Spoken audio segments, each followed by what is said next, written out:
Okay, I started the recording. And welcome everyone to topic 8 and how to motivate and lead. And the main effort here tonight is I'm going to uh, uh, really spend a little bit more time on the actual participation activities, just so you get a sense of what this is all about. And I will kind of take your attention to the least uh, the survey that's going to be done and why we're doing it, in the participation topic as well. All right, so just kind of stay with me when we go through that, and then go through a lot of the areas of talking about the theorists, because on test 2 we're going to cover a fair amount of questions about the theorists and their contributions. So that's where you need to really kind of pay attention, and let's just get started, okay? Okay, so lots of material to cover, and what I need you to pay attention to is what's highlighted, what's bolded, where you see some keys, and and maybe sometimes some key arrows, and they're in yellow as well. And that way it'll help you kind of sift through the material, and that's the way to kind of help you not be overwhelmed with all the material that we're covering.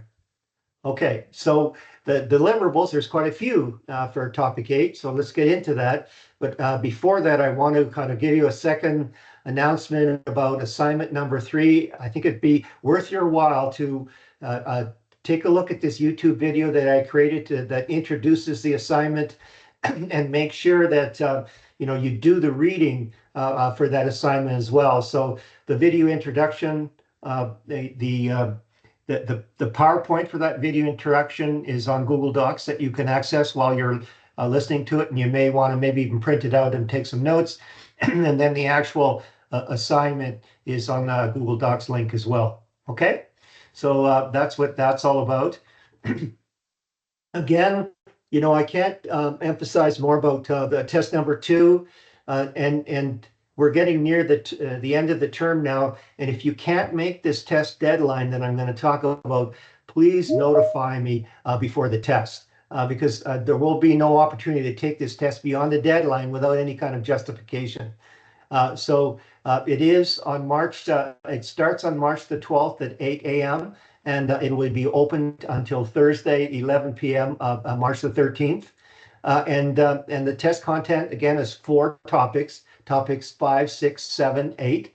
And there's practice tests that are located, in this topic 8, when you go to Blackboard. It'll be, again, 50 multiple choice and some true and false questions. The duration of the test is 80 minutes, and you access that test on Blackboard at topic 10. All right. And very important, be prepared to have your lockdown browser again downloaded and verify that your webcam is working prior to test number 2. Sometimes you may, you may have to get some support to be able to change what you're doing. But normally, what happens if it's not working? What you need to do is clear your cache and reboot, and chances are, you will have solved that problem. So the topic. In topic 10, the link looks like this, that this bottom link. The notice above that is just basically information about the test itself. Okay, so what I'm asking you to do as well is for test number 2, have a look at these 2 documents that I have on my Google Docs, connecting theorists to tools and techniques. And again, you're going to see this, and particularly in this topic 8, where we're looking at the theorists, their theoretical contribution, and then what tools are used to be able to assess, what kind of management techniques need to be applied. And that's why it's all connected. So it's a good idea to go through these 2 documents. One is connecting the theorists, the tools and techniques, and the principles. And then the next one is, again, just a review of all these theorists, and it goes through the main pieces. What I did do is I found this great video on YouTube, and within 15 minutes, you'll cover just about everything that's in this brief history of management. So it's worth your time to go to this link and review that as well. And it's well done, and it'll give you some a leg up on really getting a sense of about the evolution of management principles, as from the Industrial Revolution all the way through to today. Okay, so again, if I don't think there was anybody had a problem or have Chromebook, but if you do use Chromebook for test number 2, make sure that you go through this testing because there's certain things about Chromebook that isn't supported in with the lockdown browser and such, and it gives you some workarounds. So if you do have Chromebook, please read these instructions, go to these links. Again, so what's important? There's these chapters of PowerPoints that are, they're in, you can find those in Blackboard in the weekly commentaries, for each topic. So topic 5 will have the PowerPoint for chapter 13, the e-text Robbins. 6 will have the chapter 12, and 7, there'll be the main slides from 17 to 30 on chapter 2, and then chapter 9, it's all. And then for this topic, there's several chapters that you should cover: 6, 7, 8, 10, and 11. And the reason being is that there's very rich content there that will really help you score really well in the test, when you cover those. Okay, so really it's the commentaries like this one here. This is commentary for topic 8. You study those extra chapters, which I talk about, do the practice tests to really get a sense of what kind of questions could be asked. And that's in topic 8, somewhere down in the, in the Blackboard topic 8 area. And then review the participation activities as well, because they're all part of that learning that, will be represented in the test. And then, take a look at the Blackboard PowerPoint slides that are in each topic. They're 70 to 130 slides.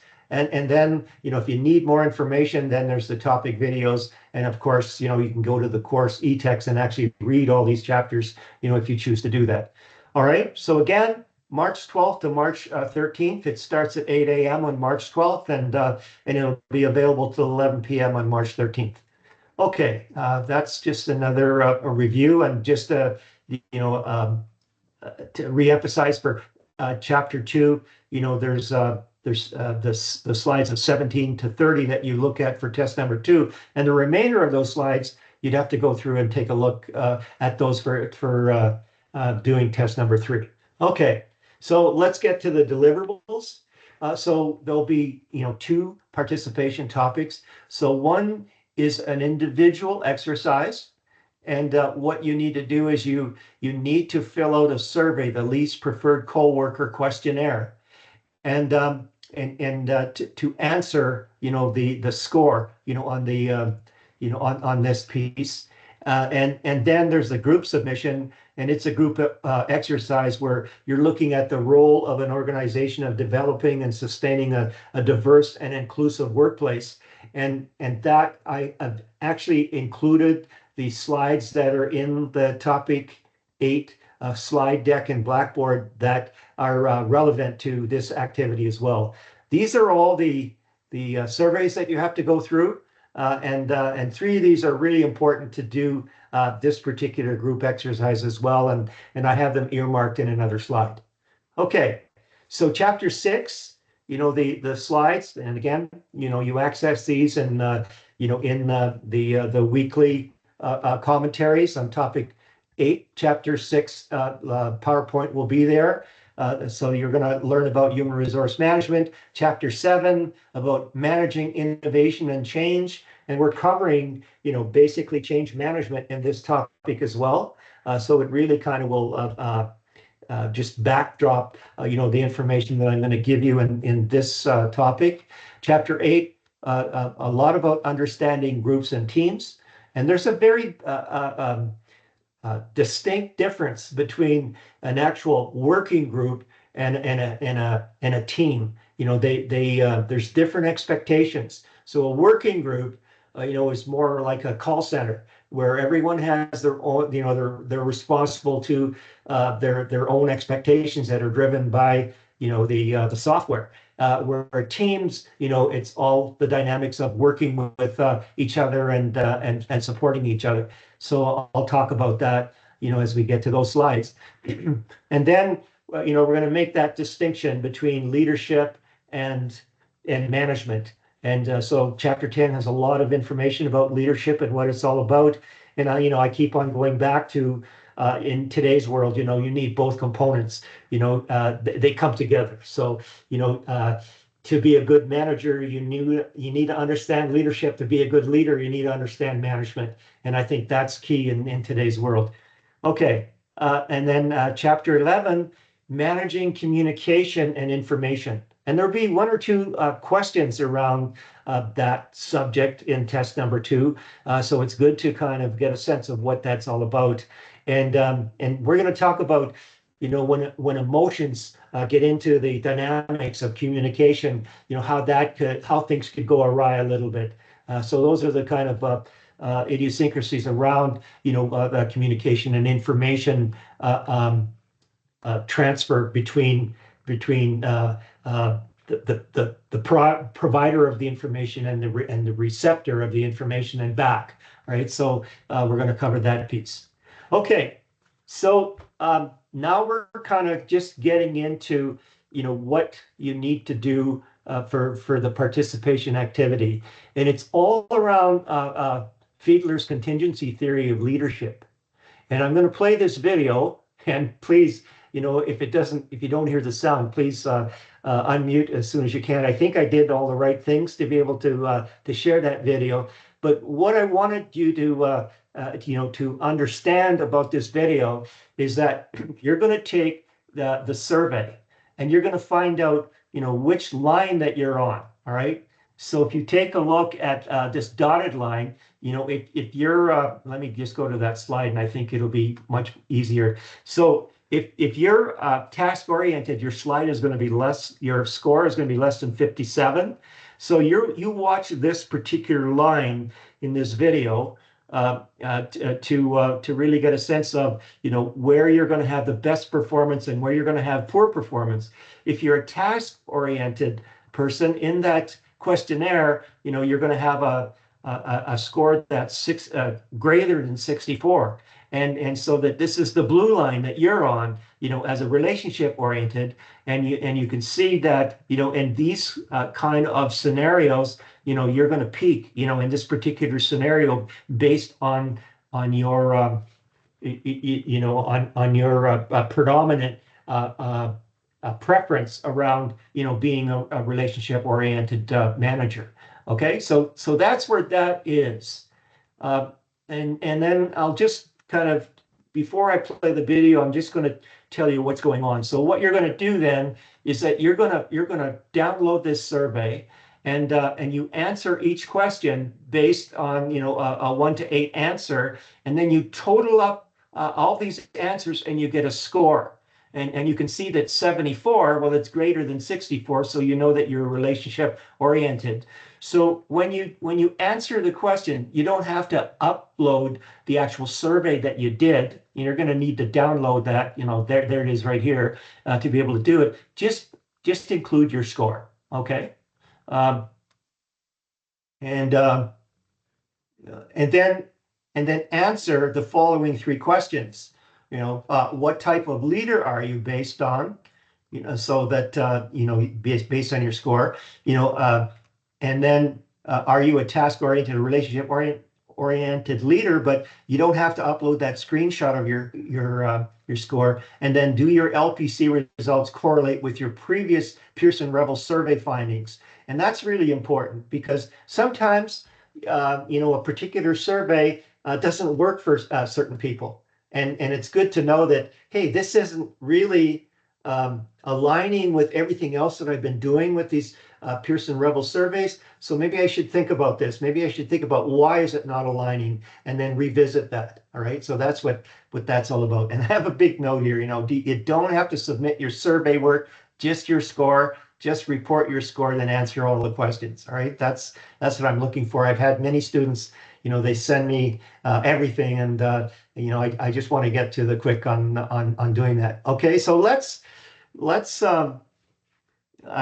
play this video. But what this video does is that, according to Fiedler, what he's done is he's characterized 8 different scenarios, and based on those scenarios, there's 3 different dimensions that change in those leader-member relations, and that's having a good relationship with your subordinates. The task structure, is it explained? Or is it just unknown in some cases? If you're doing cancer research or anything, the task structure is pretty open. And then how much power, how much position power that you have. All right, so that's what that is. And based on those 3, that's these 3 things right here you're going to see in the video. They look at different combinations to give you a sense. And again, if you're a task-oriented leader, you're going to be on this line, and if you're a relationship-oriented manager, you're going to be on this line. And again, it's proven that this video, this Fiedler's theory is not, is not 100% accurate, right? And so I'll start with this video now. And again, if you don't hear the sound, please let me know as soon as you can. Okay.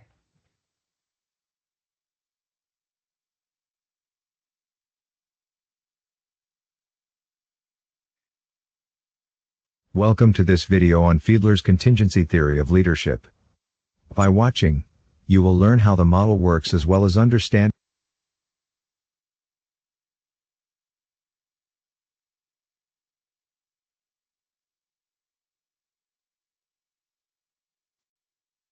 Welcome to this video on Fiedler's contingency theory of leadership. By watching, you will learn how the model works as well as understand its advantages and disadvantages. In the end, we will show you a graph that you can use to match the right leadership behavior to one of 8 different situations.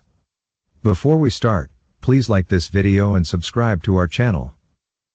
In the 1960s, when situational leadership theories started to emerge, Fred Fiedler, an American business and management psychologist, combined the results of several studies into a formula known as Fiedler's contingency theory of leadership, or Fiedler's situation leadership theory.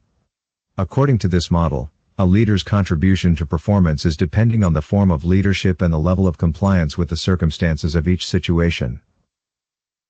The novelty with the Fiedler model was that it stated that a leader could be effective in one situation and not in another.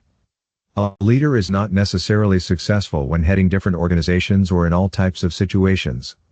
To cover this aspect, Fiedler established numerous leader situation combinations in order to increase understanding and to guide leaders in their work. Since a leader cannot be effective all the time in all kinds of situations, Fiedler suggested the person with the appropriate style should be leading, and that each person only has one stable behavior, regardless of training or willingness to change. This points in the direction of switching out an organization's leader if the wrong type of situation emerges. Fiedler realized this would be highly impractical. Instead, he recommended that the situation be changed to suit the leader's behavior. To be honest, I'm not sure how it would be easier to change the situation, rather than changing the leader. Luckily, the Fiedler contingency theory provides us with a few levers to push the situation in the needed direction. A 3-stage evaluation is required to use the model and understand whether there is a good match between a specific leader and a certain situation. Step 1. Identification of the leadership style. By using Fiedler's least preferred coworker scale, or LPC, a leader comes out as either relationship-oriented or task-oriented. Which style a leader uses is established by a questionnaire with 18 questions with opposite answers. The leader thinks of the least preferred team member and answers questions with a scale from 1 to 8, ranging from unpleasant to pleasant, or unfriendly to friendly, or similarly. A high score on the LPC scale means that the leader is pleasant and nice to work with, and therefore assumed to be a relationship-oriented leader. A low score means that the leader is difficult and cares less about people, indicates that the leader uses a task-oriented leadership style. Fiedler's theory is limited, since it assumes only 2 general leadership behaviors and that the leader's behavior is static. A relationship-oriented leader develops bonds and relationships with the team. This behavior leads to trust, friendship, and a supporting team climate. At the other end of the scale, the task-oriented leader cares less about the people and more about getting the job done, such as securing task execution, quality, output, and other non-human aspects.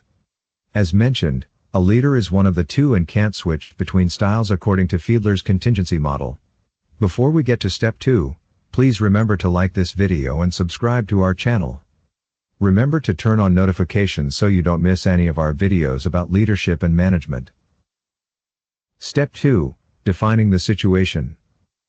Once the basic leadership behavior is established, it's time to evaluate and identify the involved situation. This is done according to 3 different dimensions. The first dimension is called leader-member relations, and describes how well the team and its leader work together, including trust levels, willingness to follow the leader, etc. If the followers respect and trust their leader, they are more likely to follow. This essentially means that the leader has more power and a stronger possibility to influence the team. The stronger the influence and the willingness to follow, the less official authority the leader will need to get the job done. This makes a lot of sense. A good leader gets people to follow through inspiration, and a poor leader depends more on formal authority to get people to listen. This is similar to Max Weber's classification of authority, where charismatic leadership builds on the leader's persona, and rational legal authority builds on bureaucracy and formal power. Refer to our separate videos on those topics. The leader-member dimension has 2 possible assessment outcomes, good and poor. The second dimension, task structure, is rather straightforward. In high task structure situations, the input, process, output, policies, job descriptions, and any other defining rules are well known. This means that it's very clear what needs to be done, when, how, and by whom. Low task structure requires more judgment, improvisation, and frequent decisions since many of the parameters needed to execute the task are unknown. The task structure of a situation can be assessed as low or high. Position power is the third and last dimension. This concept refers to the leader's possibilities to reward and punish employees, combined with other aspects of the leader's authority. If your manager has the right to change your salary or even fire you, but your supervisor doesn't, you're more likely to listen to the former. It's as simple as that.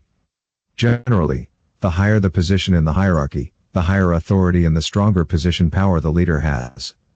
Position power is designated as either strong or weak. Let's put it all together and check the outcome of our assessment. Here's the graph which shows what Fiedler's study showed and ended up as the Fiedler's contingency theory of leadership. Let's take a look at 2 simplified examples. Example 1 is an advertising agency where there's a good relationship between management and employees. This is needed since the creation process requires good guidance and support from the leader, who needs to know the team members well to understand their strengths, weaknesses and capabilities. This indicates that the leader-member relation is good. The advertising agency is built on artistic work that is difficult to define and regulate beforehand. This is a low task structure situation where work can't be done according to preset rules and detailed instructions. The leader we are assessing is a project manager who leads the work but has no possibility of firing or replacing people. At best, she can give a poor assessment to the line managers. This indicates weak position power. According to Fiedler's contingency theory, this fits the parameters of situation 4, and that situation is best handled by a relationship-oriented leader. The steering group that's responsible for appointing the project manager should have this in mind. The second example is And you see, if you're looking at the task-oriented leader, that's the worst scenario to be in, so that you need to make changes to be able to make that happen. And just give me a thumbs up if you're actually hearing the video here, okay? Are you?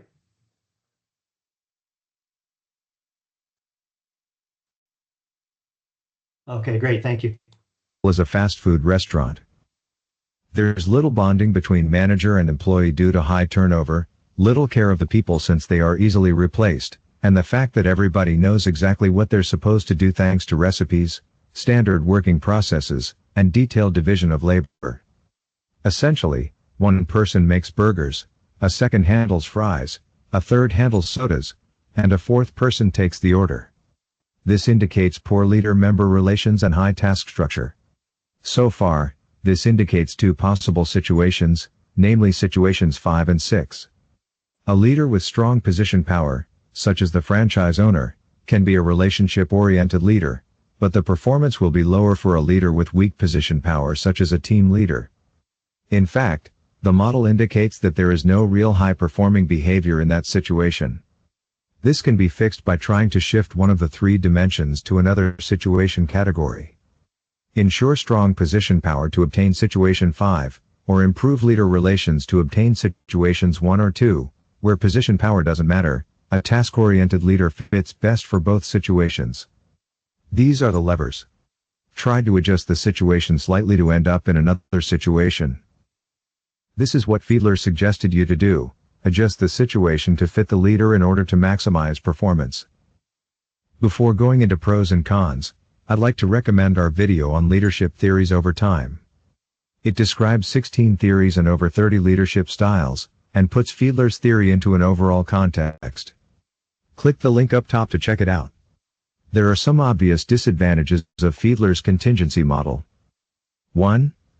It assumes static leadership behaviors and can end up limiting leaders from even trying to change their ways. 2.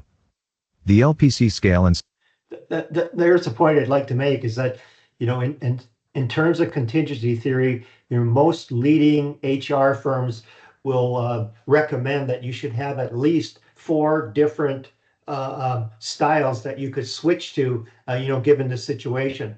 And Fiedler's just thinking, no, you only have one, and that's why this is a little bit of a limited theory. Situation dimensions are all based on subjective judgment. Assess any part the wrong way and the guidance is likely to be wrong. 3. Only 2 behaviors mean that a high or low LPC score gives clear guidance. If you end up getting an in-between score, your behavior is inconclusive. 4. It assumes that leaders are either relationship or task-oriented. Modern research concludes that a leader can in fact be both. The advantages are: 1. The model is easy to understand and gives clear guidance. 2. It underlines differences in situations and helps leaders to assess their environment. 3. It takes situational aspects into account. In the 60s, most of the leadership models disregarded the situation completely. I suggest you don't use the Fiedler model in your leadership. It provides understanding of certain aspects, but you are better off using a more flexible and modern framework instead. I've used the 6 leadership styles based on emotional intelligence by Daniel Goleman for years when I've headed organizations of more than 1,000 people. It works well for me, and I'm positive it can be very useful to you too. Check out our video on that model. There's a link at the top of the screen. I hope you enjoyed this introduction to the Fiedler contingency model of leadership. What do you think is the most useful portion of the model?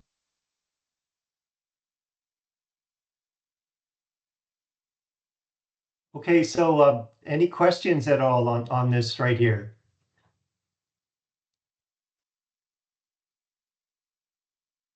And if you do have some questions maybe later on, don't forget, you could email me and I'll address those as well. So just give me a little bit of feedback. Was this video very informative? Maybe give me a thumbs up.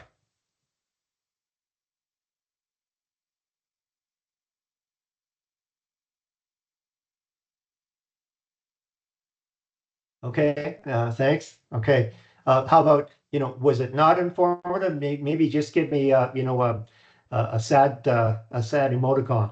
Anyone think it wasn't worthwhile? Okay, so again, the whole reason for going through all of this is I wanted you to understand, that why you were doing this LPC score. You want to determine which line you're on to be able to get a sense of, where your best situations are. If you do have a predominant area of being, task oriented or relationship oriented, right? But again, he alluded to the fact at the end of the video that there's been more developments, and that's why we're going to talk about, situation analysis and with Blanchard and also with House's situation or theory on gold path theory. All right, so those are better ones to look at it as well as the Goldman aspects that he mentioned. Okay, so on the B part, you these are the 3 surveys that you should do, before you even attempt this, to really get a sense of what, where you think you are in terms of company culture, multicultural awareness, and intercultural sensitivity. So it'll give you a bit more perspective in doing this this group participation activity, right? So what this says is that review the slides inside of the Blackboard slide deck on topic 8, slides 93 to 96, to really get a sense of what is surface level diversity, what is deep level diversity, and what is hidden diversity, and then answer these particular questions of A, B, and C. So I actually included those slides right here in this presentation. So this is slide 93. So you'll see that surface level diversity, it's readily visible, in terms of not limited to age, body size, race or sex. Deep level diversity, those are characteristics that you don't obviously see, as attitudes or values and beliefs. And then hidden diversity, that's where it's really kind of, it's really not uncovered unless you, really make a point to do that. And so that's this slide. The next one is, you can see where an organization can be based on the conditions. So right here, you can see that if you need to focus on discrimination and fairness because there may be race-related conflict or no cross-cultural exchange, no minority employees contribution. But then some organizations are a little further along, but there's access and legitimacy issues. So because of differential power status or enhanced cross-cultural learning. And then when you get to, where you can have things in terms of a good corporate culture that embraces cultural diversity and so that these are the conditions where you can where employees feel valued or whatever. And diversity is a great thing. So I just wanted to show you that, there's no secret about most of the, the well-managed best 500 companies on the stock exchange in the US are because they have, diverse boards. And what you have from that is enhanced decision-making, increased creativity and innovation, improved stakeholder representation, and enhance corporate social responsibility, because you're benefiting from all those different perspectives. And this brings something to kind of really identify about Canada. Like, we have somewhere in the order of about 180 nations that are represented as citizens, from other countries in Canada, which means that we really reflect the world. And with the great telecommunication system we have, the advances in the internet systems that we have, we can really be at the top end of providing, a global supply management for the world, because we have all those different levels of diversity to be able to really put out a great product and resonate with all the countries that want to deal with us. But there is something, and you could see that this is underlined. Sometimes, people will kind of just spin it, right? It's tokenism. It's the practice of doing something, only to prevent criticism. It's done for view kind of thing, and that impacts performance, like stress or extremely visible or invisible at the same time. Higher burnout rates. So basically, it's sort of like do as I say, instead of do as I do kind of thing. All right, and what we need to understand is that, the role of management, is that you need to be highly restructured, you have highly structured interviews to avoid bias in recruiting. Make sure that you can maintain that diversity, and have diversified mentoring relationships to make sure that the employees are felt that they're part of an inclusive organization, that everybody's got each other's back, and then the putting in all the elements of having an inclusive corporate culture. And if you can work these three through in your role as a management as a manager, then you're really going to provide that culture that will drive success in your organization. So, what is motivating and leading? And I said we were kind of going to go back to leadership versus management, and motivating and leading is about leadership, leading teams, cross-cultural leadership, corporate culture, and leading through change. And I'm going to talk about this a little more around change management and the advantages that you will get if you really understand change management and transformation, and get some training and increasing your knowledge and your skills around change management. Okay, so leadership really is about influencing others and inspiring others. All right, so it's a process of influencing individuals or groups towards achieving of goals. And so if you're a manager, and the manager is all about the functions of management, and we're going to cover that in the next few slides again. But like controlling and planning and leading, and if you can inspire as well, then you've got that extra level or layer of capability to really get people feeling that they're involved and engaged in what's going on, and they see themselves in the shared vision. Right. So what's the real role of a leader? Well, mainly building a unified vision. That's really kind of providing direction, developing a strategy. That's really showing, what the path will be going forward, getting people on board. That's the engagement and the inspiration going on. Focus on the results. I keep on saying, what gets measured gets done, and innovate for the future, and lead yourself. Your role model, the behavior really is, what this is all about. So look at that versus the role of the manager. Well, the managers, they're all about, implementation of the vision and strategy, providing that clear direction, clearly communicating the goal to employees, selecting the right individuals for the right tasks, motivating, setting appropriate deadlines, checking in with employees to make sure that they're making progress. So supporting them, set key performance indicators. And again, what gets measured gets done, and make strategy adjustments. So we talked about, the four functions of management in terms of planning, organizing, leading, and controlling.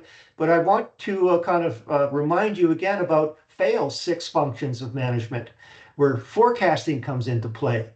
And then a little more on the the leading. It gets broken down into commanding and coordinating and controlling kind of thing. So here, this really gives you a good sense of where FAIL was in terms of being a theorist, and the contribution that FAIL made to management principles.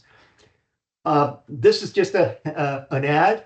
If you want to really get a sense of how to engage people, understand, what Simon Sinek has to say. Simon Sinek had the 3rd most popular TED Talk at one point in time.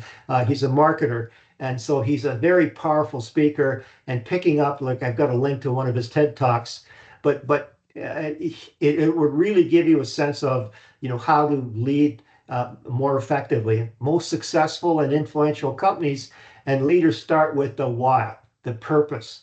And when you tell people why they're doing something, they'll be more prone to be able to follow you and understand really, what the reasons are to be able to feel as part of the shared vision. Okay, so here's where we kind of put it together. So in terms of managers, the main focus is on implementing, what and how. And in terms of leaders, it's about direction and guidance on the why and how. And if you look at it from, what are we doing? Well, managers are planning and budgeting, but the leaders are creating a vision and setting the direction.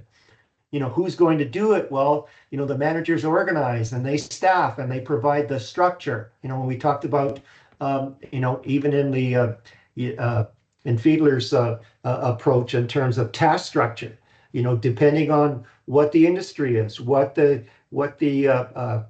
critical success factors are of the business, of the industry, of the organization, you will organize the structure, the task structure differently to be able to get to the best results.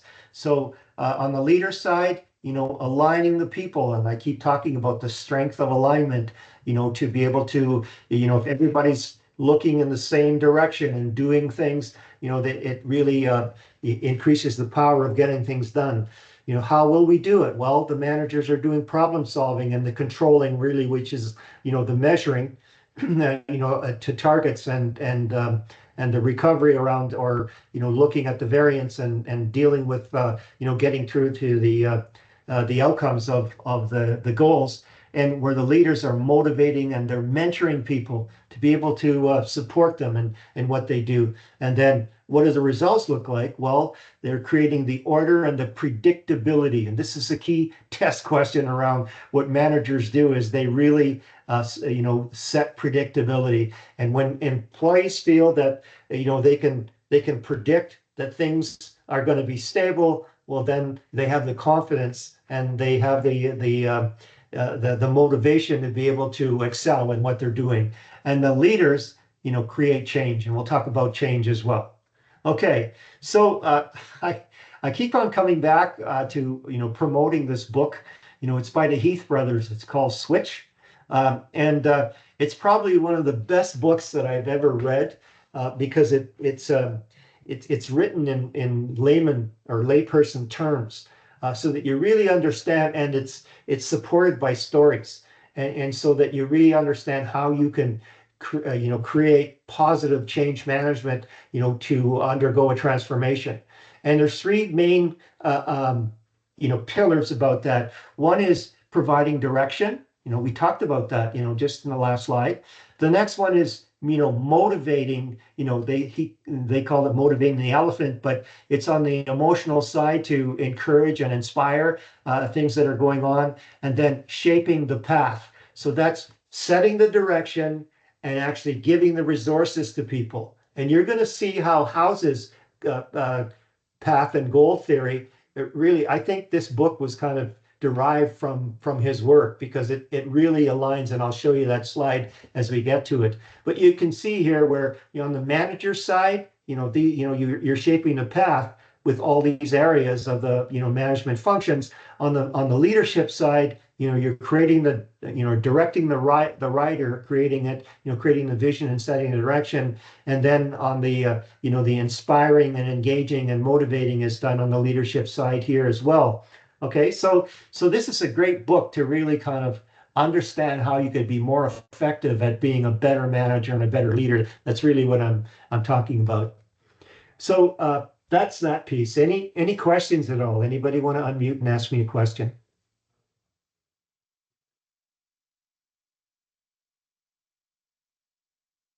No questions? Okay, how are we doing? Can I get some thumbs up?